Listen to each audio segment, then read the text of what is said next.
So obviously today we saw Brad finally speak. I think it's day 12 of the search for Jay Slater, and all of a sudden he feels now is the time to bring out search information which is relevant to finding Jay, at a time when if they do find Jay now in the area that he has said, Jay would be certainly dead, rather than giving him a chance at survival, which to me is just bizarre. So let's pick apart the interview a little bit. From my point of view, these are only my thoughts, it's my opinion, and I'm just sharing with you what I got from the interview. So for me, Brad makes some strange claims. You know, he basically says, first of all, he's only doing this interview because Jay's mum, Debbie, has asked him to do so.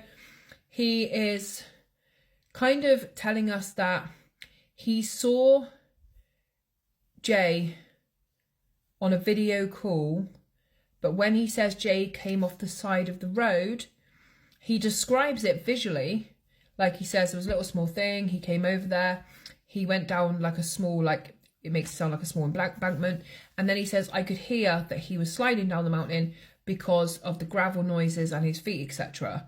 But he didn't see it. So I'm not sure whether it was a video call or some kind of voice call, because he switches between both. Then he goes on to say that then Jay had to go because he had another call coming through. But Jay was in good spirits, he was laughing a lot, they were both laughing, he wasn't concerned about his friend. He says, I'd only just come out of the rave myself, so kind of I wasn't thinking like it was an emergency kind of situation. In my personal opinion, what Brad is saying right now is either complete shit, or he is saying that now because if Jay is found in that area, there will be certain things that will be unable to establish because he's been in the elements for so long, if you get what I mean.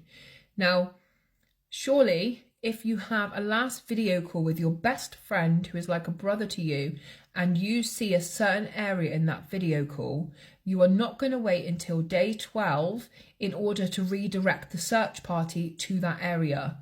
And instead of going to the Spanish police or Mark Williams Thomas, he has taken it to Down the Rapids and said, oh no, I saw kind of this kind of thing going on.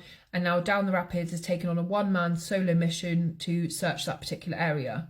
None of this makes sense. If I was in Brad's position, or I'm pretty sure 99.9% of the population of the world would have been out there on the first day of the searches saying, this is where I last saw Jay. Jay was in that area. I recognise that bit of the mountain. Jay would have been around there when I last spoke to him on the call before whatever happened. But yet you've waited until day 12 and you all of a sudden go, oh, I remembered, this happened. To me, this is just so shocking.